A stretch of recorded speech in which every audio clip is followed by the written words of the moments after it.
चलो स्टूडेंट्स, अब पढ़ते हैं छोटा छोटा लेकिन इम्पोर्टेंट पॉइंट्स।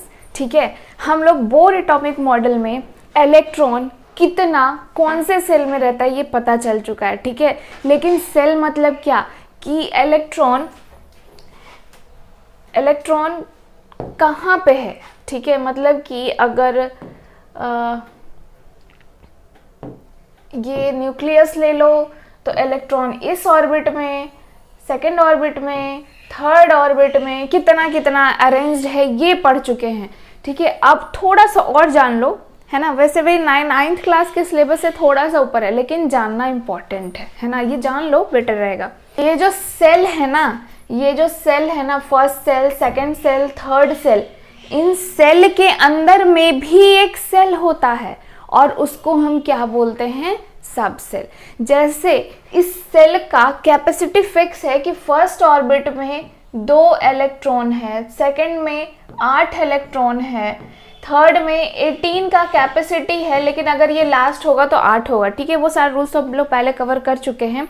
उसी तरीके से सेल के अंदर जो सेल प्रेजेंट है यानी सब सेल, उसका भी नाम है और कैपेसिटी है। तो अभी हम एक बार ये देख लेते हैं। जो फर्स्ट सेल होता है ना, उसके अंदर एक ही सब सेल होता है, वो होता है S।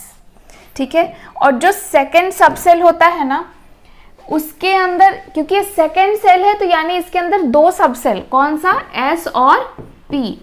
थर्ड वाले के अंदर 3 सब सेल, S, P और D। इन सब का की कैपेसिटी है, S के अंदर सिर्फ 2 इलेक्ट्रॉन्स हो सकते हैं, P के अंदर 6 इलेक्ट्रॉन्स हो सकते हैं, D के अंदर 10 इलेक्ट्रॉन्स हो सकते हैं। ठीक है, अभी अगर आप इतना समझ जाते हो ये एनफ है। ठीक है, बाकी तो हम लोग 11th में फुल डिटेल में पढ़ने वाले हैं। देखो यहाँ पे सब सेल के लिए क्या लिखा हुआ है, इन द सेल के अंदर सम मोर सेल्स आर प्रेजेंट, जिसको हम क्या बोलते हैं, सब सेल। और उन सब का नाम क्या है, S सब सेल 2 इलेक्ट्रॉन, P सब सेल 6 इलेक्ट्रॉन, D सब सेल 10 इलेक्ट्रॉन, F सब सेल 14 इलेक्ट्रॉन। है ना, जितने नंबर ऑफ सेल होंगे उतने ही नंबर ऑफ सब सेल उस सेल के अंदर प्रेजेंट होंगे। ओके, चलो नेक्स्ट पॉइंट पढ़ते हैं, वैलेंस सेल। वैलेंस सेल किसको बोलते हैं, वैलेंस मतलब तुम यूं समझ लो आखिरी। वैलेंस मतलब क्या समझ सकते हो, आखिरी, यानी कि जो आखिरी सेल है किसी भी एटम में, है ना। अगर मान लो कि कोई एटम है जिसके पास 3 ऑर्बिट है यानी 3 सेल है, तो ये जो आखिरी वाला सेल है ना, ये जो लास्ट सेल है ना, इसको हम क्या बोलेंगे, वैलेंस सेल। इसको हम क्या बोलेंगे, वैलेंस सेल। ठीक है, समझ में आ गया, बहुत इजी है। वैलेंस सेल मतलब लास्ट वाला सेल, सीधे सीधे समझना है। वैलेंस सेल मतलब आउटर मोस्ट सेल या फिर last shell of the atom is known as valence shell. अगर किसी एटम में सिर्फ 2 ऑर्बिट प्रेजेंट है, 2 सेल प्रेजेंट है, तो जो सेकंड वाला, जो लास्ट वाला है, उसको क्या बोलेंगे, वैलेंस सेल। ठीक है, 1-2 एग्जांपल ले लो, है ना। जैसे मान लो मेरे पास एक एटम है, कौन सा एटम है, तुम ऑक्सीजन ले लो। ऑक्सीजन, इसका एटॉमिक नंबर कितना होता है, 8 होता है। तो ऑक्सीजन का अगर एटॉमिक स्ट्रक्चर बनाने जाओ तो न्यूक्लियस के अंदर 8 इलेक्ट्रॉन, 8 प्रोटॉन, कितना ऑर्बिट, फर्स्ट ऑर्बिट में 2 इलेक्ट्रॉन, सेकेंड ऑर्बिट में कितना इलेक्ट्रॉन, कितना बच गया, 8 में से 2 गया, कितना बचा, 6। तो सेकेंड में कितना होगा, 6 इलेक्ट्रॉन ही होगा ना। तो ये जो लास्ट वाला ऑर्बिट है ना, ये वाला, इसको हम क्या बोलेंगे, वैलेंस इलेक्ट्रॉन। क्या बोलेंगे, सॉरी, वैलेंस सेल। क्या बोलेंगे इसको, वैलेंस सेल बोलेंगे। ठीक है, चलो इसके बाद नेक्स्ट पॉइंट है वैलेंस इलेक्ट्रॉन। तो वैलेंस इलेक्ट्रॉन तो उससे भी इजी है, जितने number of electrons valence shell में प्रेजेंट है उतने इलेक्ट्रॉन्स को क्या बोल देंगे, वैलेंस इलेक्ट्रॉन। तो जैसे अभी मैंने इसमें बोला, ये कौन सा सेल है, वैलेंस सेल, और कितने इलेक्ट्रॉन्स प्रेजेंट है इसमें, बताओ कितने इलेक्ट्रॉन्स है, 6। तो ये जो 6 इलेक्ट्रॉन्स है ना, इनको हम बोल देंगे वैलेंस इलेक्ट्रॉन। Clear, easy. हम देख लिए सारा टॉपिक। क्या देखे? सेल के अंदर जो सेल प्रेजेंट है एस पी डी एफ, उन सबको क्या बोले? सब सेल। फिर जो लास्ट वाला ऑर्बिट है, जो लास्ट वाला सेल है, उसको हम क्या बोलेंगे? Valence shell. फिर जितने इलेक्ट्रॉन्स लास्ट वाले ऑर्बिट में, लास्ट वाले सेल में प्रेजेंट है, उतने नंबर ऑफ इलेक्ट्रॉन्स को बोलेंगे वैलेंस इलेक्ट्रॉन। ठीक है, आगे बढ़ते हैं। चलो नेक्स्ट टॉपिक है atomic number. Next topic atomic number. Atomic number मतलब क्या समझते हो? रोल नंबर समझते हो? इजी है ना? रोल नंबर मतलब हर एक स्टूडेंट का अपना एक आइडेंटिफिकेशन नंबर होता है। उसी तरीके से हर एक एलिमेंट का, हर एक एटम का अपना एक आइडेंटिफिकेशन नंबर है। अब हर एक एटम को ये नंबर किस बेसिस पे दिया गया है? जैसे रोल नंबर तुम लोग के क्लास में होता है ना भाई, जो फर्स्ट आया उसका रोल नंबर 1, या फिर जिसका नाम ए से स्टार्ट है उसका रोल नंबर 1, बी से अल्फाबेटिकल वाइज या फिर मार्क्स वाइज या एडमिशन वाइज, जो भी हो। एटम में क्या है? एटम में नंबर ऑफ इलेक्ट्रॉन है और नंबर ऑफ प्रोटॉन है। मतलब किसी भी एटम में जितने नंबर ऑफ प्रोटॉन प्रेजेंट होंगे वही उसका एटॉमिक नंबर होगा। तो हम लोग पहले जान चुके हैं जितने नंबर ऑफ इलेक्ट्रॉन होते हैं उतने ही नंबर ऑफ प्रोटॉन होते हैं, है ना? तो जितने नंबर ऑफ इलेक्ट्रॉन, जितने नंबर ऑफ प्रोटॉन, उतना ही उसका एटॉमिक नंबर। लेकिन फिर भी atomic number is equals to number of electron नहीं बोलते हैं। पता है क्यों? क्योंकि इलेक्ट्रॉन ना थोड़ा धोखेबाज है। जब उसका मन करेगा स्टेबल होने के लिए, इलेक्ट्रॉन उठ के दूसरे एटम में चला जाएगा। जब उसका मन करेगा कि स्टेबल होना है, इलेक्ट्रॉन का कमी पड़ रहा है, 8 नहीं है, तो वो कहीं और से उठ के उस एटम में आ जाएगा। इसीलिए कभी भी atomic number is equals to number of electron नहीं बोलते हैं। अगर बोलेंगे तो एक कंडीशन लग जाएगा कि वो एटम न्यूट्रल होना चाहिए, ठीक है? अदरवाइज हम लोग सिंपली बोलते हैं एटॉमिक नंबर मतलब क्या? Number of proton. आंख बंद करके क्या बोलेंगे? The number of protons, electron नहीं, क्या है? Protons present in their nucleus is called atomic number. और इसको हम किससे रिप्रेजेंट करते हैं? Z से रिप्रेजेंट करते हैं, ठीक है? जैसे अभी हम ऑक्सीजन का एग्जांपल लिए थे, ऑक्सीजन का एटॉमिक नंबर कितना? 8। इससे मतलब हमको इससे क्या समझ में आया कि अगर इसका एटम न्यूट्रल है तो इसके न्यूक्लियस में कितना होगा? 8 प्रोटॉन होगा, 8 न्यूट्रॉन होगा। ये रहा न्यूक्लियस, ठीक है? और ये रहा फर्स्ट ऑर्बिट, फर्स्ट ऑर्बिट, और ये रहा सेकंड ऑर्बिट, ठीक है? तो फर्स्ट ऑर्बिट में कितना इलेक्ट्रॉन? 2। सेकंड ऑर्बिट में कितना इलेक्ट्रॉन? बताओ जल्दी। 6 इलेक्ट्रॉन। इलेक्ट्रॉन यहाँ पे भी 8 है, लेकिन कब? जब ये एटम न्यूट्रल है यहाँ पे। यानी अगर हमको एटॉमिक नंबर पता चल रहा है, हमको सब कुछ पता चल गया एटम का। नंबर ऑफ इलेक्ट्रॉन पता चल गया है ना, कितना? 8। नंबर ऑफ न्यूट्रॉन पता चल गया, 8। किसी में number of neutron atomic number के बराबर भी होता है या 1-2 ज्यादा भी होता है, वो आगे हम लोग देख लेंगे, ठीक है? नंबर ऑफ प्रोटॉन पता चल गया, कितना? 8। हम लोग इसी के बेसिस पे देखेंगे कि हम लोग का एटॉमिक नंबर कितना है, ठीक है? और इसको हम किससे डिनोट करते हैं? Z से डिनोट करते हैं, ठीक है? तो अगर तुम हाइड्रोजन के लिए ले लो तो हाइड्रोजन में क्या होता है? बताओ क्या होता है हाइड्रोजन में? अगर हाइड्रोजन के लिए ले लो तो एटॉमिक नंबर कितना? 1। इससे हम क्या समझे कि इसके न्यूक्लियस में एक प्लस चार्ज है और इसके पास कितना? 1 इलेक्ट्रॉन है। अब इसके पास एक न्यूट्रॉन भी है क्या? ये समझने वाली बात है। हाइड्रोजन एक इकलौता ऐसा एटम है या एक्सेप्शन है, ये समझो, कि जिसके पास न्यूट्रॉन है ही नहीं। हाइड्रोजन क्या होता है इसका? आगे देखो एटॉमिक मास में हम इस पॉइंट को क्लियर कर लेंगे। इसमें क्या होता है? इसमें क्या होता है? ये जो है ना, ये वाला न्यूक्लियस, न्यूक्लियस के अंदर सिर्फ प्रोटॉन होता है, न्यूट्रॉन नहीं होता है ना? हाइड्रोजन के अंदर, याद रखना ये एक्सेप्शन है, हाइड्रोजन के अंदर न्यूट्रॉन नहीं होता है, ओनली 1 प्रोटॉन और 1 इलेक्ट्रॉन होता है, ठीक है? चलो अब आगे बढ़ते हैं। नेक्स्ट टॉपिक क्या है? Mass number. मास नंबर क्या होता है? मास नंबर मतलब होता है क्या? एटम का मास, मतलब एटम का वजन। समझ सकते हो क्या है वजन? मतलब एटम कितना भारी है, एक तरीके से कह सकते हो, ठीक है। तो एटम का मास कितना होगा? तो एटम के अंदर जो जो है उन सब का मास जोड़ दो, निकल जाएगा एटम का मास, ठीक है। ये वैसे ही है ना भाई, एक झोले में जो जो चीज रखा है उन सारे का मास जोड़ दो, थैले का मास निकल जाएगा, ठीक है। तो एटम के अंदर क्या क्या है हम लोग को पता होता है। क्या होता है? न्यूट्रॉन होता है, प्रोटॉन होता है और इलेक्ट्रॉन होता है। यानी इन सबको जोड़ देते हैं, हमको पता चल जाएगा, है ना। सबको जोड़ देते हैं। चलो जोड़ना स्टार्ट करते हैं। हम अभी एग्जाम्पल लेके रखे हैं किसका? ऑक्सीजन का, ठीक है। किसका एग्जाम्पल लिए हैं? ऑक्सीजन का। तो ऑक्सीजन में मेरे पास इलेक्ट्रॉन कितना है? 8, न्यूट्रॉन कितना है? 8, प्रोटॉन कितना है? 8। यही तीनों चीज होता है। तो इन तीनों को जोड़ दो, कितना आ जाएगा? 8 8 16 और 8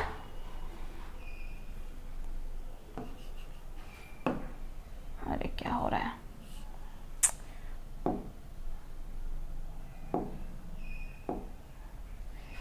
8 + 8 + 8 कितना हो जाएगा? 24। कितना हो जाएगा? 24। तो क्या ऑक्सीजन का मास 24 mu होगा? ना, गलत है। क्या गलत है? यहाँ पे एक चीज याद रखना, प्रॉब्लम क्या है? 24 नहीं होता है। क्यों नहीं होता है? मास ऑफ इलेक्ट्रॉन बताओ कितना होता है, ये बताओ पहले। मास of electron, mass of proton, mass of neutron, ठीक है। बताना जरा कितना होता है। तो पहले बता चुके, प्रोटॉन का जितना मास होता है उसको हम क्या बोलते हैं? 1 AMU। और प्रोटॉन का मास और न्यूट्रॉन का मास बराबर होता है कितना? 1 AMU। इलेक्ट्रॉन का मास कितना होता है?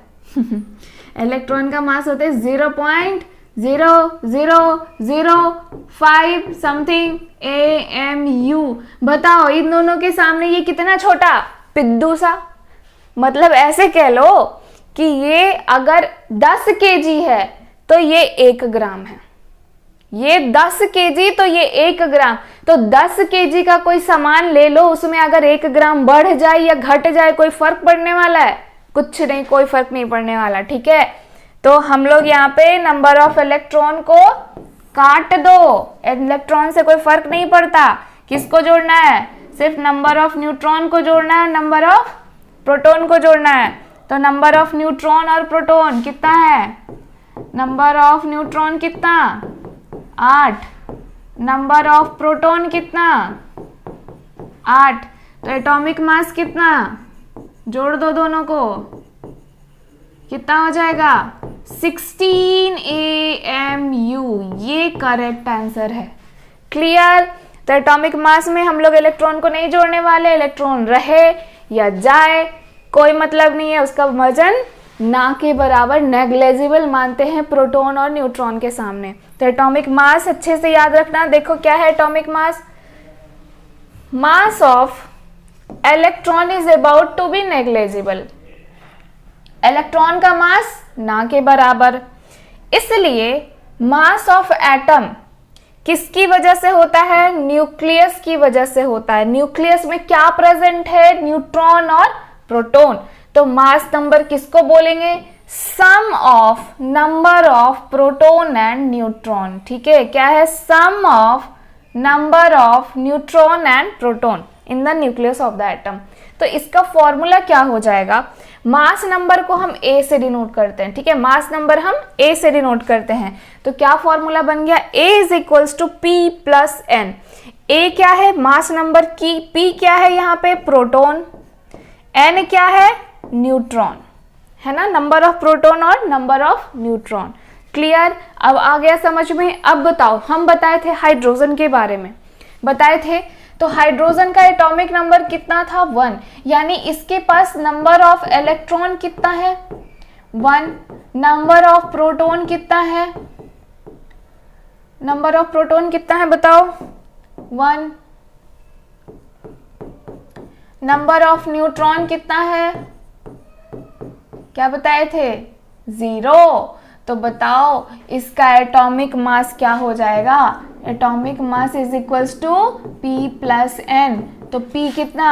1, N कितना? 0, यानी 1, यानी इसका एटॉमिक मास कितना हो जाएगा? 1 AMU। ठीक है, यानी हाइड्रोजन का atomic number 1, atomic mass 1। Clear, याद रखना। चलो नेक्स्ट आगे बढ़ते हैं।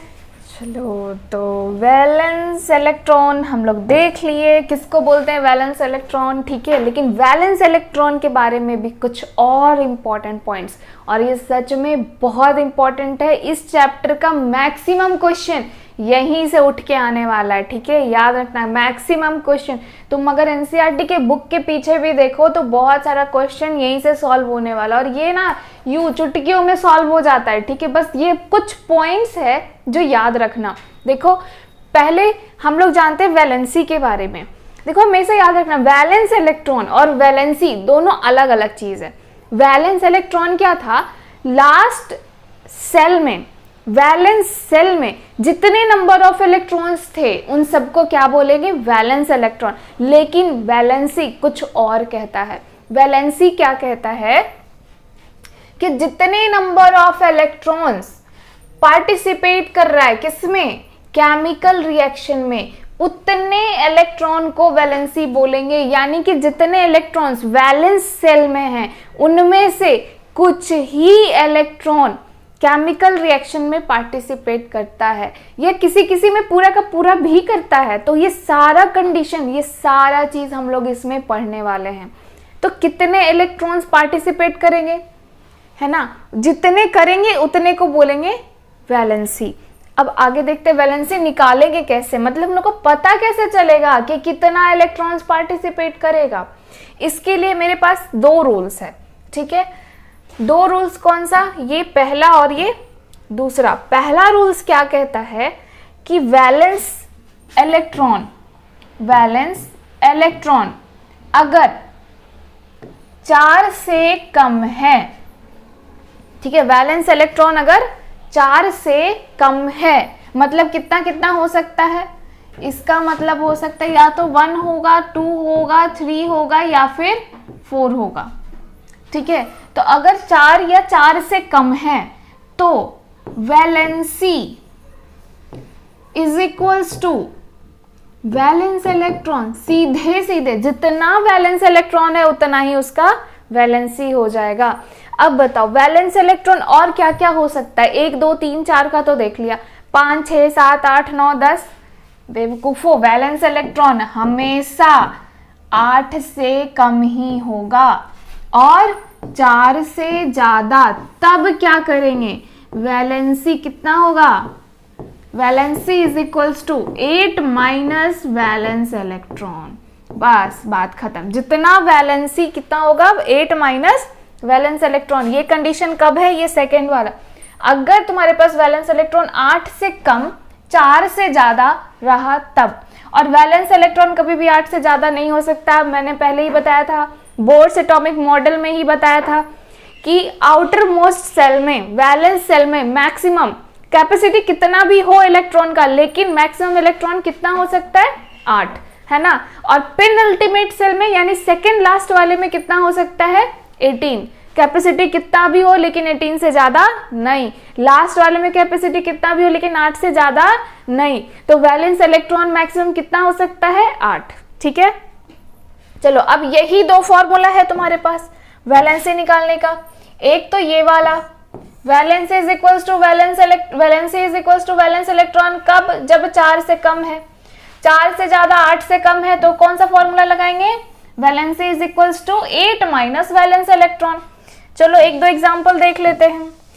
मैग्नीशियम का, तो मैग्नीशियम का एटॉमिक नंबर कितना होता है बताओ? 12। अब इसका इलेक्ट्रॉनिक कॉन्फ़िगरेशन करो यहाँ पे, मतलब फर्स्ट ऑर्बिट में कितना? 2, सेकेंड ऑर्बिट में कितना? 8, थर्ड ऑर्बिट में कितना? 8 2 10 हो गया, कितना बच गया? 2। तो यानी कि वैलेंस इलेक्ट्रॉन कितना हो गया? ये है तुम्हारा वैलेंस इलेक्ट्रॉन, कितना है 2। अब बताओ ये कौन से कैटेगरी में आएगा, इसमें या इसमें, इस वाले में, यानी वैलेंस इलेक्ट्रॉन कितना 4 से कम है, तो वैलेंसी कितना हो जाएगा इसका, वैलेंसी सीधे सीधे valency is equals to valence electron is equals to 2, valency कितना हो गया 2, तो मैग्नीशियम का वैलेंसी कितना है 2 और वैलेंसी कितना है 2। क्लियर। नेक्स्ट एक और एग्जांपल देख लेते हैं ऑक्सीजन का। ऑक्सीजन का एटॉमिक कॉन्फ़िगरेशन हम लोग पहले भी कर चुके हैं। इलेक्ट्रॉनिक कॉन्फ़िगरेशन देखो फिर से इसका। ऑक्सीजन का एटॉमिक नंबर कितना होता है 8 होता है।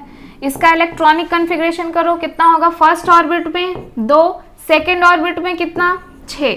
अब बताओ ये क्या हो गया, वैलेंस इलेक्ट्रॉन हो गया, वैलेंस इलेक्ट्रॉन। तो वैलेंस इलेक्ट्रॉन कितना 4 से ज्यादा 8 से कम 6, तो वैलेंसी कितना होगा, वैलेंसी क्या फॉर्मूला है, is equals to 8 minus valence electron, यानी 8 माइनस 6 कितना हो गया 2, है ना।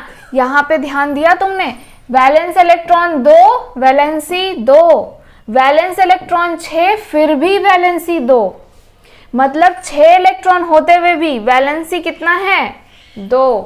आ गया समझ। और भी हम लोग कुछ और एग्जांपल्स करेंगे। एनसीईआरटी बुक का वो जो पूरा टेबल दिया है ना, वो तुम लोग को ध्यान रखना है, ठीक है। वो पूरा टेबल हम लोग एक बार देखेंगे इसके बारे में, लेकिन कुछ और इंपॉर्टेंट पॉइंट्स है वो जान लो, इसके बाद हम लोग आगे देखते हैं।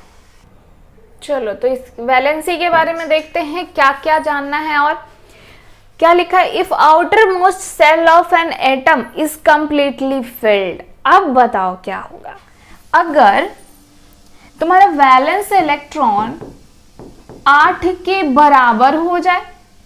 हमने क्या देखा, जब वैलेंस इलेक्ट्रॉन 4 से कम है तो क्या देखे, valency is equals to valence electron, है ना। वैलेंस इलेक्ट्रॉन अगर 4 से ज्यादा है 8 से कम है, क्या देखे, valency is equals to 8 minus valence electron. अगर वैलेंस इलेक्ट्रॉन 8 के बराबर आ जाए, मतलब outermost shell valence shell completely filled, पूरा का पूरा भरा हुआ है, तब वैलेंसी क्या होगा, है ना। सोचो सोचो क्या होगा, 0। मतलब 8 के 8 इलेक्ट्रॉन है लेकिन फिर भी कोई केमिकल रिएक्शन में पार्टिसिपेट नहीं करेगा, सब काम चोर है, कोई नहीं पार्टिसिपेट कर रहा, 0 वैलेंसी। मतलब कि ये सारे एटम्स रिएक्शन शो करेंगे ही नहीं, रिएक्शन में पार्टिसिपेट करेंगे ही नहीं। बिना काम का इलेक्ट्रॉन है ये सब, कोई काम नहीं देने वाला, सब अपना हाथ पैर मोड़ के बैठा हुआ है। चलो आगे देखो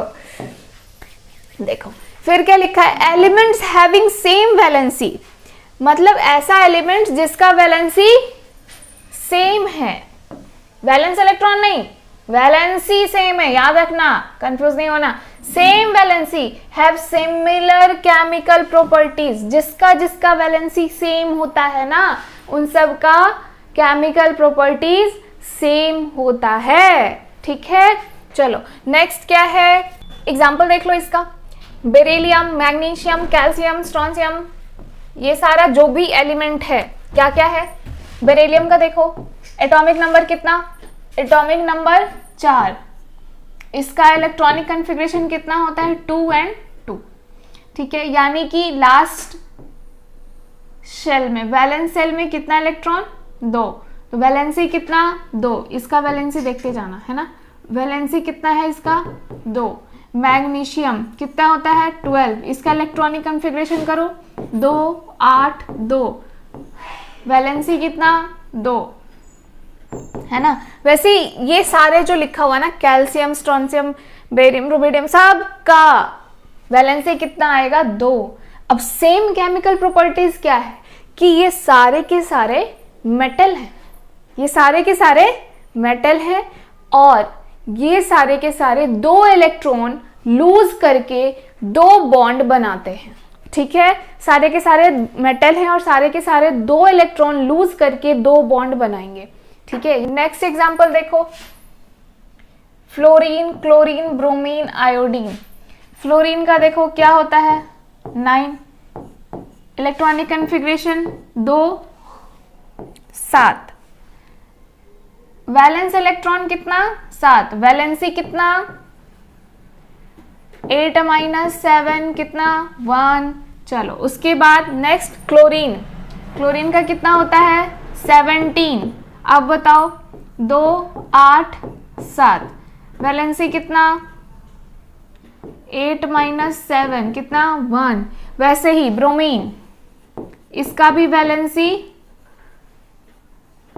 1। आयोडीन, इसका भी वैलेंसी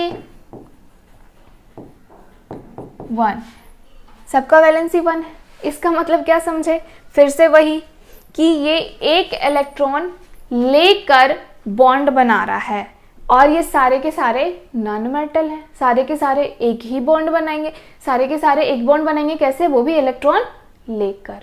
तो ये पॉइंट समझ में आ गया कि जिसका वैलेंसी अगर सेम है तो उसका केमिकल प्रॉपर्टीज सेम होगा। ठीक है, चलो नेक्स्ट पॉइंट को समझते हैं।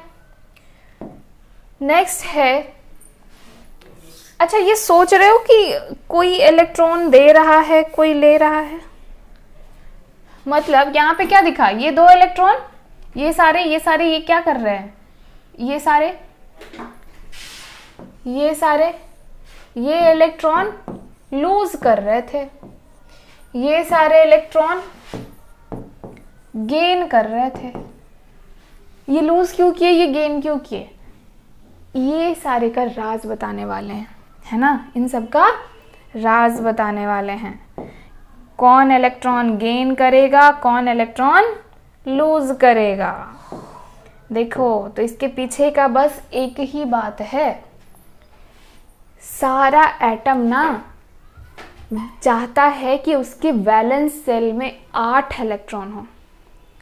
सारे एटम्स का एक ही ख्वाहिश है, क्या, लास्ट ऑर्बिट में 8 इलेक्ट्रॉन हो जाए, बस हम तो तर जाएंगे, है ना। जैसे हम लोग को क्या, बस खूब सारा पैसा मिल जाए, बस और क्या चाहिए, सिर्फ पैसा पैसा पैसा। यही सारे एटम्स का क्या है, 8 ही इलेक्ट्रॉन चाहिए, 9 नहीं चाहिए, 7 नहीं चाहिए, 10 नहीं चाहिए, कितना चाहिए, सिर्फ 8 इलेक्ट्रॉन चाहिए। 8 इलेक्ट्रॉन का तरसा हुआ है, बस 8 इलेक्ट्रॉन उसको रहना चाहिए। अगर उसके पास 8 नहीं रहा तो क्या करेगा, अगर 8 से ज्यादा रहा दे देगा, 8 से ज्यादा होता नहीं है, ठीक है।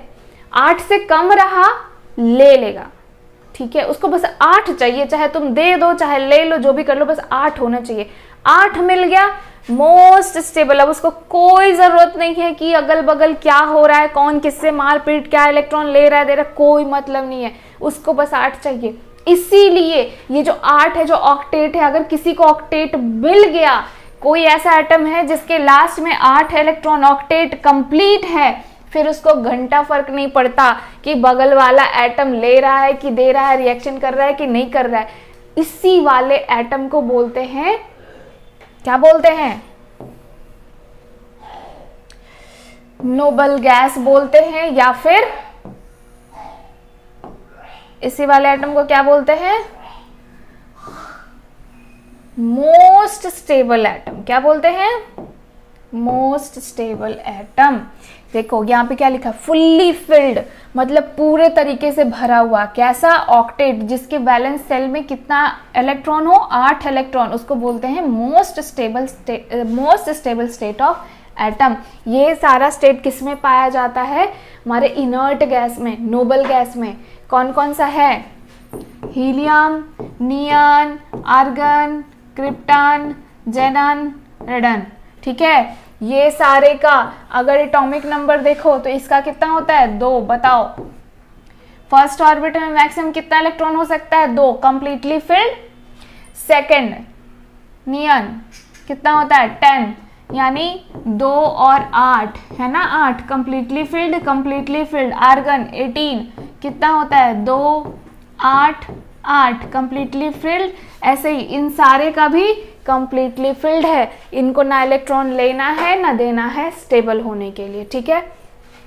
अब इसी बेसिस पे हम लोग आगे देखते हैं, फॉर गेनिंग स्टेबिलिटी, इसी स्टेबिलिटी को गेन करने के लिए, इसी ऑक्टेट स्टेट को गेन करने के लिए एटम कैन गेन या लूज देयर इलेक्ट्रॉन। एटम अपना इलेक्ट्रॉन लूज कर सकता है या किसी का इलेक्ट्रॉन छीन सकता है, गेन कर सकता है, या फिर शेयर कर सकता है। यानी इलेक्ट्रॉन अगर लूज कर दिया या गेन कर दिया तो आयोनिक बॉन्ड बनेगा, और अगर शेयर कर दिया तो कोवैलेंट बॉन्ड बनेगा। ये सारे आयोनिक बॉन्ड और कोवैलेंट बॉन्ड हम लोग 10th में पढ़ेंगे बढ़िया से, ठीक है। बस तुमको ये ध्यान रखना है कि इसको ऑक्टेट चाहिए, ऑक्टेट चाहिए, बस ऑक्टेट चाहिए, 8 इलेक्ट्रॉन चाहिए, चाहे वो किसी का छीन के ले ले या फिर अपना लूज कर दे, ठीक है। चलो नेक्स्ट पॉइंट समझो, एग्जाम्पल समझो। सोडियम, बताओ सोडियम का एटॉमिक नंबर कितना? 11, ठीक। इसका मतलब 11 इलेक्ट्रॉन कैसे कैसे होगा? 2, 8, 1, टोटल जोड़ो, हो गया ना 11। वैलेंस सेल में वैलेंस इलेक्ट्रॉन कितना? 1। वैलेंस इलेक्ट्रॉन कितना? 1। अब बताओ इसको 8 चाहिए, चाहिए ना 8 स्टेबल होने के लिए, 8 चाहिए, इसको 8 चाहिए, कैसे करेगा? या तो ये 7 इलेक्ट्रॉन ले ले, या तो फिर ये अपना 1 इलेक्ट्रॉन लूज कर दे। कौन सा इजी? गेन करना या लूज करना? इजी कौन सा है? तो ये ना गेन नहीं करने वाला, 7 इलेक्ट्रॉन इसको कहां कहां से ढूंढ के लाएगा, ये नहीं गेन करने वाला। ये क्या करता है, इसके लिए इजी है लूज करना, यानी ये 1 इलेक्ट्रॉन लूज कर देगा। अब इसके पास क्या बच गया? नेक्स्ट 2 और 8, तो लास्ट में 8 है ना, मिल गया ना 8, चाहे लेके या देके इसको 8 चाहिए, मिल गया 8। अब इसको शांति मिल जाएगा, चलो भाई ठीक है 8 है मेरे पास। तो हुआ क्या, 1 इलेक्ट्रॉन लूज कर दिया। तो जब 1 इलेक्ट्रॉन लूज कर दिया तब इसके ऊपर चार्ज क्या चढ़ा, ये देखो। अब इसके पास, सोडियम के पास अब इलेक्ट्रॉन कितना है? 10, क्योंकि 11 में से 1 तो निकल गया। प्रोटॉन कितना है? 11। अब बताओ सम करो कितना आएगा?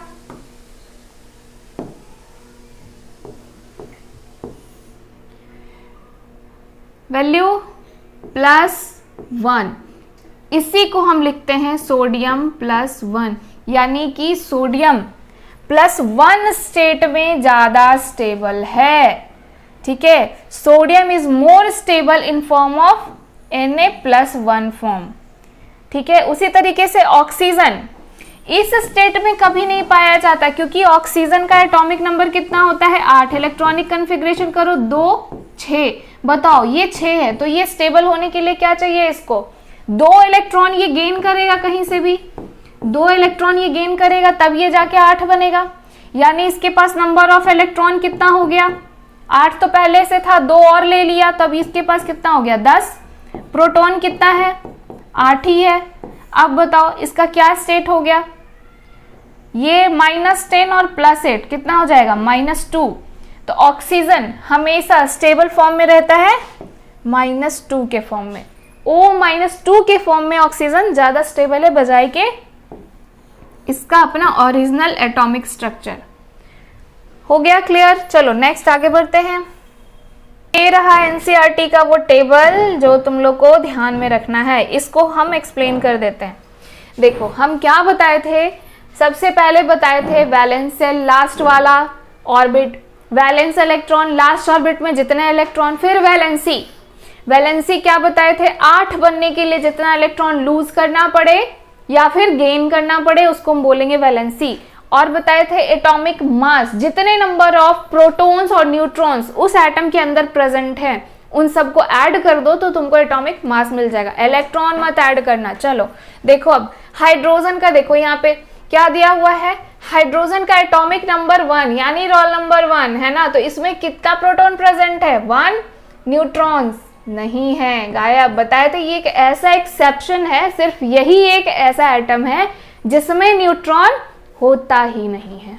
चलो तो न्यूट्रॉन तो है नहीं, प्रोटॉन 1 है, तो मास कितना हो जाएगा? एटॉमिक मास नहीं दिया इसमें, अरे नहीं दिया, एटॉमिक मास देना चाहिए। एटॉमिक मास कितना हो जाएगा? 1 हो जाएगा, ठीक है। चलो हम एक बना देते हैं यहाँ पे, एटॉमिक मास साथ के साथ लिख देते हैं। तो इसका एटॉमिक मास कितना हो जाएगा हाइड्रोजन का 1। किसको किसको जोड़ेंगे, प्रोटॉन और न्यूट्रॉन को जोड़ेंगे, ठीक है। ये नंबर ऑफ इलेक्ट्रॉन दिया हुआ है, यहाँ पे क्या दिया हुआ है KLMN, यानी ये फर्स्ट ऑर्बिट है, ये सेकेंड ऑर्बिट है, ये थर्ड ऑर्बिट है और ये फोर्थ ऑर्बिट है ना। और वैलेंसी क्या बताए थे कि अगर लास्ट वाले ऑर्बिट में 4 से कम रहा तो जितना वैलेंस इलेक्ट्रॉन उतना ही वैलेंसी, ठीक है। नेक्स्ट देखो हीलियम का एटॉमिक नंबर कितना, यानी कि number of electron 2, number of proton 2, number of neutron 2। देखो प्रोटॉन 2, न्यूट्रॉन 2, इलेक्ट्रॉन 2। अब हमको एटॉमिक मास निकालना है तो हम किसको ऐड करेंगे, सिर्फ प्रोटॉन और न्यूट्रॉन को, यानी 2 + 2 कितना हो जाएगा, इसका एटॉमिक मास 4 हो जाएगा, ठीक है। उसके बाद अब बताओ हीलियम में कितना इलेक्ट्रॉन, वैलेंस सेल कौन सा, लास्ट वाला सेल तो यही दिख रहा है, इसमें कितना इलेक्ट्रॉन 2, और ये इसका कैपेसिटी फुलफिल्ड है, मतलब ना तो ये इलेक्ट्रॉन लेगा ना तो ये देगा, तो इसका वैलेंसी कितना 0 है ना। चलो थर्ड है लिथियम का एटॉमिक नंबर कितना 3, प्रोटॉन 3, न्यूट्रॉन 4। मैं बताई थी पहले ही कि number of neutron atomic number से बराबर होगा या फिर 1 या 2, किसी किसी केस में ज्यादा होता है, ये तुमको याद रखना पड़ेगा। तो नंबर ऑफ न्यूट्रॉन कितना है 4, नंबर ऑफ प्रोटॉन कितना है 3, तो इन दोनों को जोड़ दो कितना हो जाएगा 7, यानी एटॉमिक मास कितना 7, ठीक है। अब नंबर ऑफ इलेक्ट्रॉन कितना है 3, तो इस 3 को हम इलेक्ट्रॉनिक कन्फिग्रेशन करेंगे तो 2 और 1 आएगा। वैलेंस इलेक्ट्रॉन कितना 1, वैलेंसी कितना 1। चलो बेरिलियम में देख लो atomic number 4, number of proton कितना 4, नंबर ऑफ न्यूट्रॉन कितना 5। अब बताओ इसका एटॉमिक मास कितना, इसको और इसको जोड़ेंगे 5 4 9, ठीक है। इस तरीके से समझने जाना, ये एटॉमिक मास AMU में है ना, 1 AMU, 4 AMU, 7 AMU, 9 AMU, ठीक है। अब इसका इलेक्ट्रॉनिक कन्फिग्रेशन करो तो कितना आएगा 2 और 2, तो वैलेंस इलेक्ट्रॉन कितना 2, ये भी 4 से कम है, यानी valence electron is equals to valency, ठीक है। वैसे ही सारे का है, तुम चेक कर सकते हो, कोई भी एक उठा लो, कार्बन उठा लो, कार्बन का एटॉमिक नंबर कितना 6, यानी number of proton 6, number of neutron 6, तो एटॉमिक नंबर कितना होगा बताओ जल्दी, कितना हो जाएगा, एटॉमिक मास कितना हो जाएगा 6 + 6 12 AMU, है ना। अब इसका इलेक्ट्रॉनिक कन्फिग्रेशन करो, देखो 2 और 4। अब बताओ ये तो 4 आ गया ना, तो 8 होना है, क्या होगा 4 इलेक्ट्रॉन देगा या 4 इलेक्ट्रॉन लेगा, दोनों ही किस में, इसका वैलेंसी क्या है 4। ये वैसे ना 4 इलेक्ट्रॉन लेता और देता नहीं है, ये 4 इलेक्ट्रॉन ना शेयर करता है, क्या करता है शेयर, तो ये 4 वैलेंसी भी 4, ठीक है। अब आगे फ्लोरीन देख लो, फ्लोरीन का एटॉमिक नंबर कितना 9, इसमें नंबर ऑफ प्रोटॉन कितना 9 है, नंबर ऑफ न्यूट्रॉन कितना है 10, तो बताओ एटॉमिक मास कितना होगा 9 + 10 कितना हो जाएगा 19 AMU, है ना। बाकी जो मैंने छोड़ा है वो सारा तुम लोग निकाल लेना है। एटॉमिक मास अगर दिया रहे, एटॉमिक नंबर दिया रहे तो तुम नंबर ऑफ न्यूट्रॉन्स निकाल सकते हो, ऐसा क्वेश्चन NCERT बुक में है, मैं आगे करवाऊंगी भी आगे। देखो सोडियम, देखो इसका कितना है एटॉमिक नंबर 11, इसका हम एग्जाम्पल भी बताए थे, इसमें 11 प्रोटॉन होता है 12 न्यूट्रॉन होता है, तो एटॉमिक मास कितना आ जाएगा 11 + 12 कितना होगा 23। अब देखो इसका इलेक्ट्रॉनिक कन्फिग्रेशन 2 8 1, 4 से कम है तो number of valence electron is directly valency, ठीक है। अब क्लोरीन का देख लो, क्लोरीन का एटॉमिक नंबर कितना होता है 17, यानी इसमें 17 इलेक्ट्रॉन है और 18 प्रोटॉन है। अब बताओ 17 इलेक्ट्रॉन 18 प्रोटॉन, तो इन दोनों को सम करो कितना हो जाएगा 35, इसका एटॉमिक मास 35 AMU। इसका इलेक्ट्रॉनिक कन्फिग्रेशन करो, 17 है यानी इलेक्ट्रॉन तो 17 ही होगा, तो 2 8 7, अब ये कितना आ गया 7, यानी कि वैलेंसी कितना होगा 8 - 7 कितना आ जाएगा 1, ठीक है। क्लियर है ये सारा पॉइंट।